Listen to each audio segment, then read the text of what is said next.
Hi everyone, and welcome back to Chaos Creations. I was going to do this lengthy video about, the one small one and then pan back to this huge thing. But I have decided to just put it out there as is. Now, so what do we have here? In my last video, I said I got two choices. I can either try to buy my own gods or make them. Now, I've tried for several years to try to get one of the resin cast ones. And, it's 3, 5, 6 odd years now, and, I'm not getting one. I'm not finding them. There's only 300 in existence, I think there is, and the chances of finding one gets slimmer and slimmer every year. Now, people recast them, but still, I'm still not finding them for sale. So I went, bugger it, let's make it.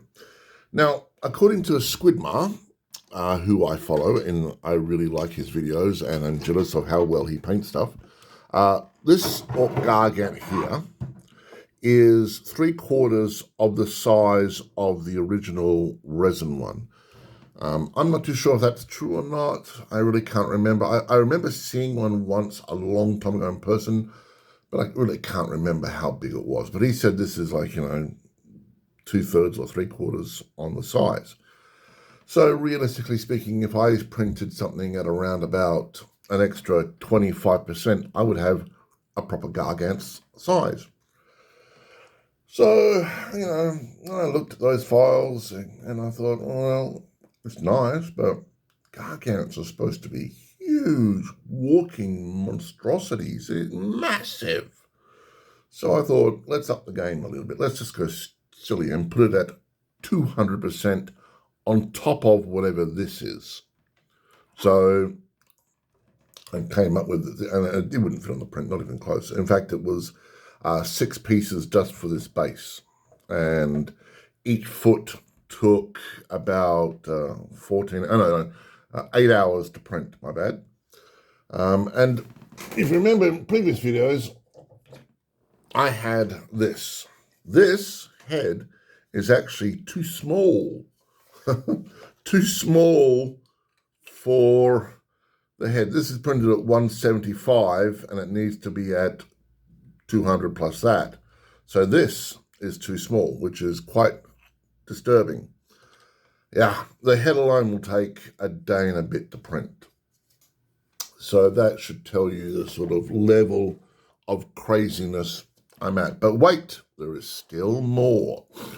So before I get to the still more bit, let me just say this. So I decided to go for style over substance. And by that, as long as the outside looks pretty nice, I didn't care about the rest of it because the rest of it's going to have other bits on top. And by that, let me get these orcs out of the way. Now, there were a few little problems. I had a gap there. Now, this is in PLA. Whenever you print in PLA, if it's really, really hot, or really, really cold, you can get some shrinkage, and you can also get mild warping, and that's a real problem. So normally what I do is if I print something in PLA, I wait 12 hours for the warping or the shrinking to happen. And we did get a little bit of shrinking on here. So on top, you can see there's a few little gaps here and there and so forth. But that I really don't care about because there is going to be, the next piece that's going to sit on top. So I'm really not going to see that. As long as the outside looks quite nice and I can fill in these gaps, that's not a problem. I'm all good. So this is printed in, I think, 6 pieces. And like I said, the feet were printed in 1 piece. Now, now the crazy bit. No. Before I get to the crazy bit. So, as you can tell, it's PLA.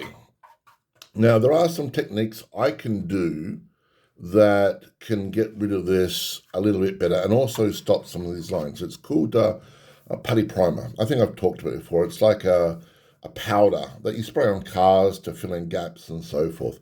I can give this a light coat in that and then a very, very light sanding. Oh, God, I'm not going to enjoy that part of it because sanding in this small place I'm in is going to be a problem. So anyway, but I will do that with each piece that I can. So hopefully it won't be such as grainy and so forth. But it's still, I think for PLA, it's looking pretty nice, you know. Must excuse me breathing a lot. I've just come from the gym and I had a big workout. Now, the back. This is where crazy town happens. So, normally, if you look at the back part of this gargant, it's so tiny compared to it. We've got this paneling. This paneling goes across here. Now, that said, I mean, that's almost pretty much orc size. You could more than likely, you know, say that's pretty much close to scale, all right? This is not close to scale, not even close. This is vast. And I will put my hand in here, and it goes a fair way back. So up to about here on my hand. So that's a fair way in. Hear me out. What I was thinking was of putting in like the machinery for the orc gargant. So maybe stick, now the initial idea was to put some holes in it and put some batteries and so forth and light it up at the back and sort of bring it out. And then I thought, well, what if we put all the cogs and gears in here? Like it shows the inner workings of a gargant. Now I can't do everything, excuse me, perfectly. But, you know, we can have some cogs on here, little Gretchen with oil cans, other orcs ordering them around and such. You know, just little bits so it looks like it's real. So I wouldn't print out this back bit. It would be exposed and we could have, you know, orcs and so forth going in there. Now, I did think about magnetizing it and whacking on there and so forth, but realistically speaking, that piece was going to take like 3 sections to print. And, you know, while it looks nice, I like the back open with all the guts showing. Excuse me again. So, you know, we can put like, you know, barrels on fire and so forth. And, you know, a big war boss over here telling his underling orcs to yell at the grunts who yell at the snotlings and so forth. Now, I can't get rid of this bit because that's a support piece. But what I can do, I was thinking was, you know, maybe, you know, putting in another layer about here and a strut down, and that way I could have like, you know, little Gretchen up here passing things down and such, maybe not so close to the edge here, but inside here a bit more, and have it come down. As for lighting, I mean, I've thought about lighting up the outside and so forth and that, but who's going to see it in a normal game? You're just going to see some light, and that's going to be it, you know? So for me personally, I thought maybe putting some tea light candles in the back here. Get the ones that flicker, so it looks like flames are off in the background somewhere. And we can actually have a working inside guts of the original orc gargant. Now, you know, this is all guesswork at the moment. I mean, I'm coming to terms with what I've actually printed here. I mean, I have got to be really, really nuts here. What is it that Ghostbusters, the original Ivor Chandler, either, you know, he was, you know, a brilliant genius or a certified wacko. That's where I'm at the moment, because the level of complexity we're talking about here is beyond any scale I've ever done before. I mean, I've done some nice, you know, Necromunda dioramas. I've done some Mordenheim stuff, some beautiful, intricate Mordenheim cities and so forth. But this is on another scale. So that's what I'm thinking. Now, that's part one of what I was thinking. There are other things I need to consider. Now, the other thing I have to consider is how the hell do I paint this? Now, I don't have an airbrush, and I've tried airbrushing. I can't airbrush to save my life. So realistically speaking, excuse me, I'm just going to drink a bit of water here. Realistically speaking, I'm going to have to hand paint this, and that's going to get slow, very quickly. And what paints do I use? I mean, that Citadel paint ain't going to last long when this has got 3 layers on top of it. I mean, I'd use one of these pots, excuse me, Mr. Orc, just on all the rivets on this thing, because, you know, this is only part 1 of 3, and then you got the arm. So, you know, it's going to be insanely huge. And let's not forget the big gun down below. So I don't know what I'm going to use for paints. I like the Citadel paints. They pop. They look really great. They look fantastic. I mean, if you've seen my previous videos, you know the fact that this yellow really comes up nice. That's, I think it's a Flashgets yellow. Excuse me. So I don't know what to do. Part of me is thinking hiring out a small little warehouse or something and spray painting it and so forth from there. Realistically speaking, I'm going to have to hand paint it, and that's going to be time consuming. And I want to do some nice details as well. So instead of just like painting this red like up here, I'd like to do little triangles, you know, across this. Squidma has his with the yellow and black stripes. I would like to do the yellow and black stripes on these things too. And I was told about this stuff. I've never tried it before, but apparently it's called pigment dust. Now, it looks pretty interesting. I'll try out the pigment dust on that one there. But yeah, I don't want this to be a copy of that in the way of painting. I want it to look very, very different. This one is going to be nice and glitzy and shiny, you know, freebooters, woohoo! Excuse me. I want this one to be more rusty. I want this one to be, it's been around for a long time. It has seen some stuff and it shows. So it will be very sort of browns, weather worn and so forth.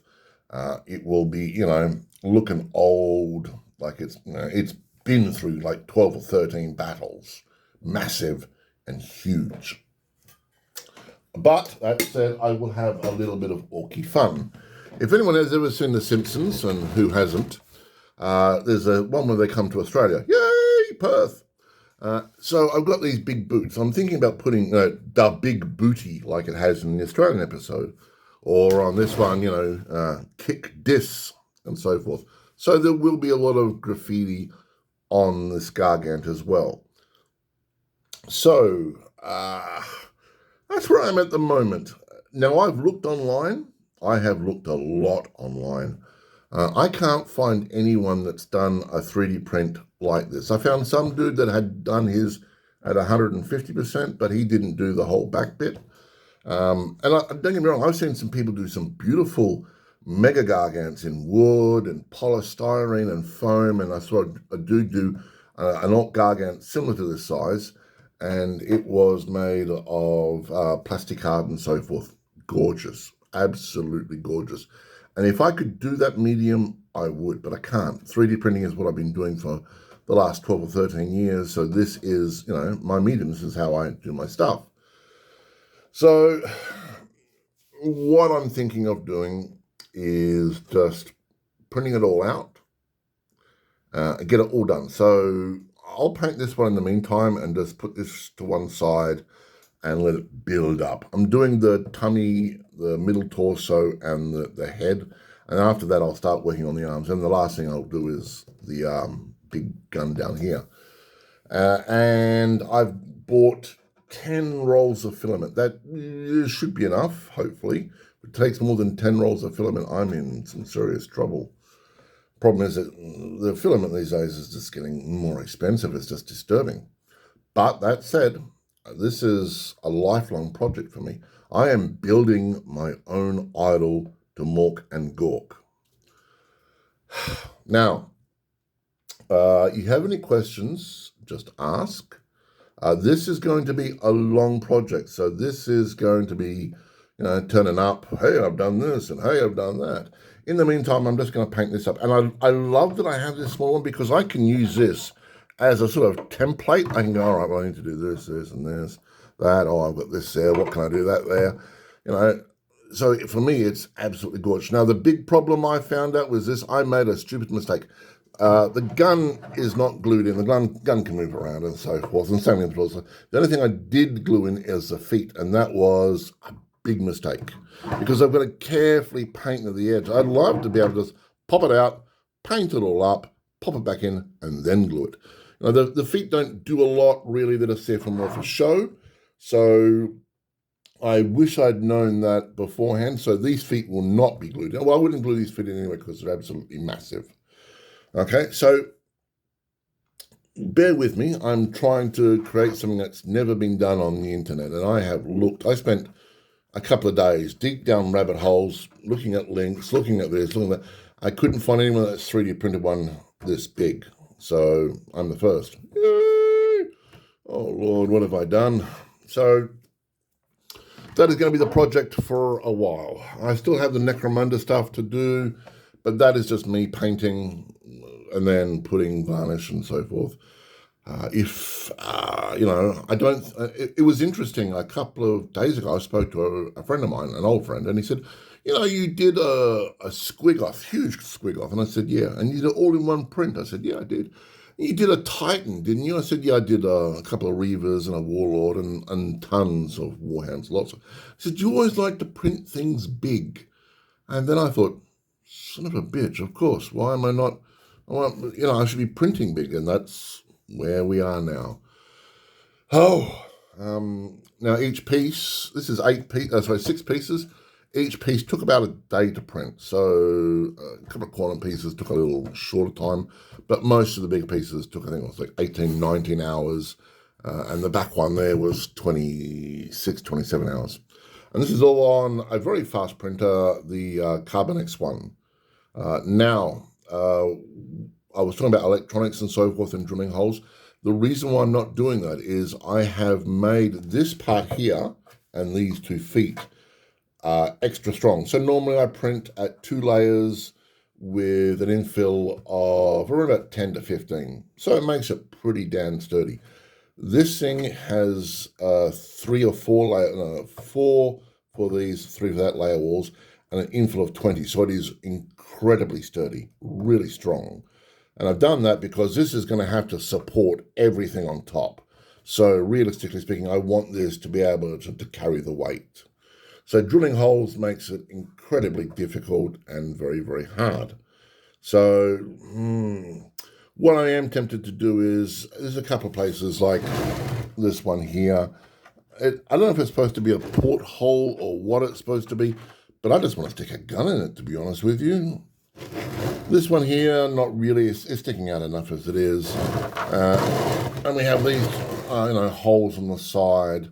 No, I was going to put guns in them, but realistically speaking, I'd rather get a little high definition photo of an orc peering through the window and stick it in there like his face is smudged up against the glass going, "What do everyone look like that?"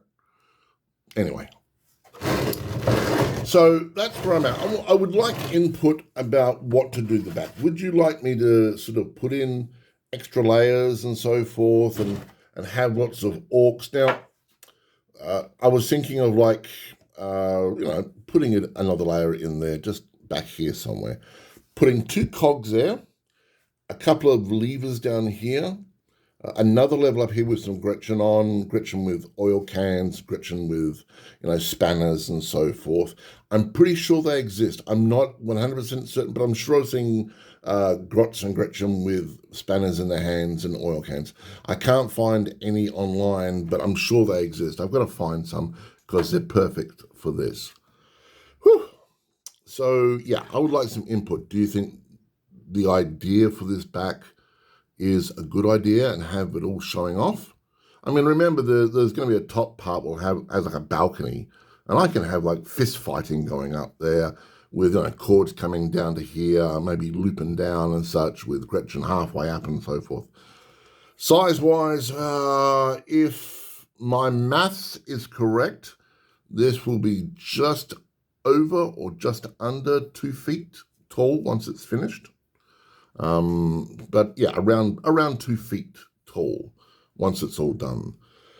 But yeah, I got a lot of work to do. But before I even get to that, I want to work out everything, and I've got plenty of time. I mean, the next layer up of the tummy is, each piece. I got 4 pieces, and they're 7-8 hours each, so that's going to take a while. The next bit up is going to take a while, and the head I need to print out is going to take a day. It's going to take 23 hours or something. It's an entire day, 24 hours.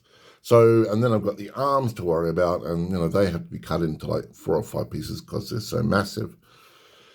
That said, I am now showing you something that has never existed on the internet as far as I can find. A massive 3D printed orc gargant. I'm sure someone's done one somewhere along the lines. I just can't find it. So what do you think, guys and girls? Am I insane? Am I mad? Or do I have a winner on my hands here? The other interesting thing is I bought some orcs just so I could, show scale and so forth. These are from a set I bought. I think I showed it in one of the previous videos. These are the ones that you click together, no glue needed. And I have to admit, for what they are, they're pretty darn good. I don't want these for a mainstay because I've got orc pirate heads and I want to do freebooters. So, but that said, I put, all right, so let's bring them all out. This all took like an hour to print, not print, an hour to print, I wish. An hour to put together all these orcs. And that's not too bad. So, and my biggest problem is painting because I've got bad eyesight. So there you go. That's about an hour to put together. So yeah, my biggest problem is painting because I've got bad eyesight. So printing this big is going to be a lot of fun. Orcs, I'll look at some painting tutorials and go from there. If you have any questions, just ask. If you want to ask, am I insane? And, what the hell am I doing? Please do. Please like, subscribe, and share. I am very, very, very close to becoming monetized. So if you want to share this video with a few friends or pop it on a few sites, please do. Unfortunately, I'm on 2 Titan sites on Facebook, both of which they've told me that I'm not allowed to post photos of 3D print gargants. I'm not allowed. 3D print other Titans, yeah, sure, fine worries, but gargants apparently not. Anyway, you have a great day and love the game, love life, and wag a lot because I'll be wagging for quite some time. Chaos out.